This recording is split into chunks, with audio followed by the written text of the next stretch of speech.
કચ્છ નામ કઈ રીતના પડ્યું શું તમે જાણો છો? કચ્છનો આકાર કાચબા જેવો હોવાને કારણે તેનું નામ કચ્છ પડ્યું હોવાનું મનાય છે. કચ્છ ગુજરાતમાં માનવ વસવાટ ધરાવતા સૌથી જૂના પ્રદેશોમાંથી એક છે, કેમ કે પહેલા કચ્છમાં પુષ્કળ પ્રમાણમાં પાણી હતું. કચ્છ જલમય પ્રદેશ હોવાથી કચ્છ નામ પ્રચલિત થયું. કચ્છનો ઉલ્લેખ આપણા પુરાણોમાં બી છે. સ્કંદ પુરાણમાં કચ્છ મંડલ તરીકે તેનો ઉલ્લેખ છે, જ્યારે વાયુ પુરાણમાં કચ્છીય તરીકે તેનો ઉલ્લેખ છે. કચ્છ મંડલમાં 1422 ગામ હોવાનો સ્કંદ પુરાણમાં ઉલ્લેખ છે.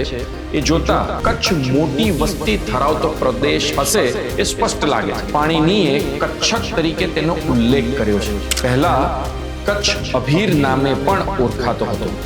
અભીર એટલે કે અહીરોનો વસવાટ ને કારણે કચ્છને અભીરિયા કે અબીરિયા પણ કહેવામાં આવતું. આ બંને નામો 3જી-4થી સદી સુધી પ્રચલિત હતા, પણ પછી કચ્છ નામ પ્રચલિત જબરદસ્ત રીતે થયું. ગુજરાતની આવી જ રસપ્રદ જાણકારી જો તમારે જોઈતી હોય તો આ શોર્ટ્સને જુઓ અને શેર કરો, અને જે લોકોને સબસ્ક્રાઇબ નથી કર્યું આજે જ કરો.